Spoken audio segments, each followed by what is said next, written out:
Assalamualaikum warahmatullahi wabarakatuh. Perkenalkan, nama saya Cynthia Natasari dari kelas AKS 3E NIM 205221177. Di sini saya akan mempresentasikan materi tentang ayat dan hadis tentang distribusi.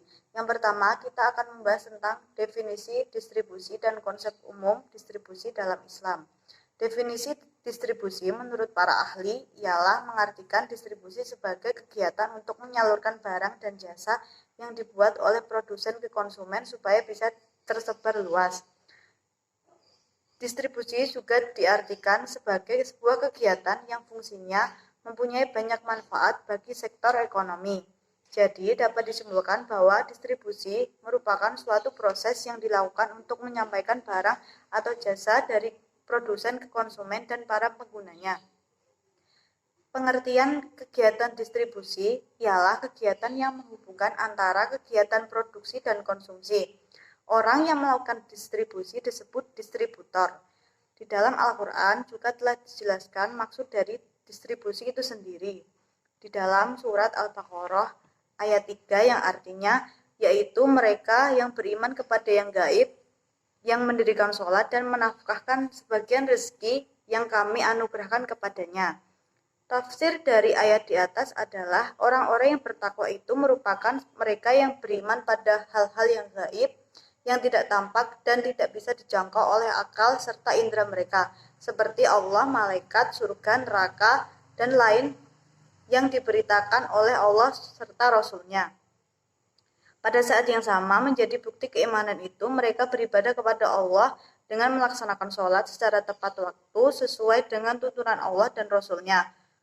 Khususnya memperhatikan waktunya, dan mereka juga menginfakkan pada jalan kebaikan, serta rezeki berupa harta, ilmu, kesehatan, kekuasaan, dan lain sebagainya. Konsep umum distribusi dalam Islam ialah pada dasarnya distribusi, kekayaan, dan pendapatan dilandaskan pada keuntungan dan tenggang waktu. Sedangkan distribusi pendapatan didasarkan pada produksi, tukar barang, dan kontrol barang. Proses distribusi dalam Islam. Dalam Islam menghendaki bahwa sistem ekonomi dalam hal pendistribusian harus berdasarkan dua sendi, yaitu sendi kebebasan dan keadilan kepemilikan. Keberadilan pada pendistribusian ini terdapat dalam larangan Al-Quran, yaitu pada surat Al-Hasr ayat 7, yang artinya apa saja harta rampasan fa'i yang diberikan Allah kepada Rasul-Nya yang berasal dari penduduk kota-kota Makkah adalah untuk Allah, untuk Rasul, kaum kerabat, anak-anak yatim, orang-orang miskin, dan orang-orang yang dalam perjalanan, supaya harta itu jangan beredar di antara orang-orang kaya saja di antara kamu. Apa yang diberikan Rasul kepadamu, maka terimalah, dan apa yang dilarangnya bagimu, maka tinggalkanlah, dan bertakwalah kepada Allah, sesungguhnya Allah amat keras hukumannya. Selanjutnya, maksud dari ayat tersebut ialah menunjukkan bahwa dalam pendistribusian memiliki tujuan untuk lebih memfokuskan pada orang-orang yang sangat membutuhkan dengan cara adil. Contohnya untuk orang-orang yatim, untuk kepentingan dalam berjuang di jalan Allah dan Rasul-Nya, serta untuk fakir miskin, apa yang Allah berikan kepada Rasul-Nya sebagai fa'i dari harta para penghuni negeri yang musyrik tanpa mengerahkan kuda dan unta, maka ia adalah milik Allah dan Rasul-Nya. Ia distribusikan untuk kemaslahatan umum kaum muslim untuk para kerabat Rasulullah, yaitu Bani Hashim dan Bani Al-Muthalib, juga anak-anak yatim, yaitu anak-anak miskin. Di dalam distribusi terdapat pedoman dalam melakukan pendistribusian, yaitu etika, yang dijabarkan sebagai berikut. Yang pertama, saling tolong-menolong, sedekah, dan toleransi. Yang kedua, selalu mengedepankan amal untuk niat ibadah dan dilakukan secara ikhlas. Yang ketiga, selalu melakukan ibadah secara tepat waktu. Yang keempat, berlaku adil dan tidak pernah melakukan perbuatan atau hal-hal yang dilarang oleh Allah Subhanahu wa taala.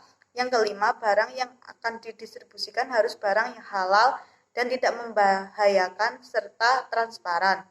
Yang keenam, dilarang melakukan ikhtiar sebab ikhtiar akan membuat harga menjadi naik.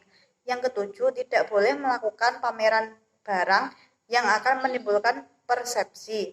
Yang kedelapan, mencari laba yang masuk akal. Yang kesembilan, distribusi kekayaan yang meluas. Yang kesepuluh, kecenderungan sosial. Selanjutnya ada bentuk distribusi dalam Islam, yaitu ada zakat. Zakat merupakan pajak resmi yang wajib dilakukan oleh pemerintah Islam yang biasanya diambil oleh orang kaya untuk diberikan pada orang yang berhak menerimanya, seperti fakir miskin dan lain sebagainya. Sebagaimana hadis Rasulullah SAW, yang artinya dari Ibnu Abbas radhiyallahu anhu, bahwasanya Nabi Muhammad SAW mengutus Muadz ke Yaman lalu menyebutkan hadis kepadanya, sesungguhnya Allah mewajibkan kepada mereka sedekah atau zakat dari harta mereka yang diambil dari orang-orang kaya mereka dan memberikan kepada orang-orang fakir di antara mereka.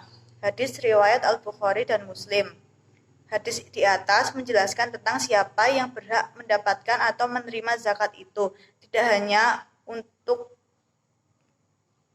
perintah untuk melakukan zakat atau sedekah yang digunakan pada kekayaan orang-orang kaya. Maksud dari kata sedekah itu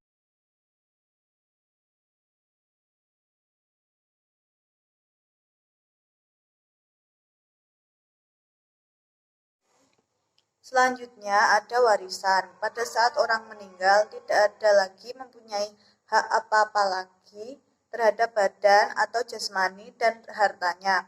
Dalam wasiat yang hubungannya dengan harta pada orang-orang yang bukan termasuk ahli waris hanya diperbolehkan mendapat paling banyak sepertiga bagian saja. Ahli waris dapat menerima harta tanpa melewati ekonomi yang biasa. Seorang ahli waris biasa memperoleh harta dengan cara mendapatkan warisan. Hukum-hukum waris telah dinyatakan dalam nas Al-Quran, yang artinya Allah mewajibkan padamu tentang pembagian warisan untuk anak-anakmu, yaitu bagian seorang anak laki-laki sama dengan bagian 2 orang anak perempuan. Dan jika anak itu semuanya perempuan dan jumlahnya lebih dari 2, maka bagian mereka 2/3 dari harta yang ditinggalkan. Jika dia anak perempuan itu seorang saja, maka dia memperoleh setengah harta yang ditinggalkan. Dan untuk kedua ibu bapak, bagian masing-masing 1/6 dari harta yang ditinggalkan. Jika dia yang meninggal mempunyai anak, jika dia yang meninggal tidak mempunyai anak dan dia diwarisi oleh kedua ibu bapaknya saja, maka ibunya mendapat 1/3. Jika dia yang meninggal mempunyai beberapa saudara, maka ibunya mendapat 1/6. Pembagian-pembagian tersebut di atas setelah dipenuhi wasiat yang dibuatnya atau dan setelah dibayar utangnya. Yang terakhir ada larangan penimbunan. Islam melarang penimbunan atau hal-hal sejenis yang bisa menghambat pendistribusian barang sampai kepada konsumen. Membeli barang dalam jumlah yang banyak lalu menyimpannya dengan tujuan untuk menjualnya lagi dengan harga yang lebih tinggi merupakan pengertian dari menimbun. Kegiatan penimbunan ini dilarang dalam Islam karena agar harta tidak hanya beredar di kalangan orang-orang tertentu, seperti dalam sebuah hadis yang berbunyi, yang artinya siapa saja yang melakukan penimbunan untuk mendapatkan harga yang paling tinggi dengan tujuan mengecoh orang Islam, maka tersebut perbuatan yang salah. Hadis riwayat Ahmad.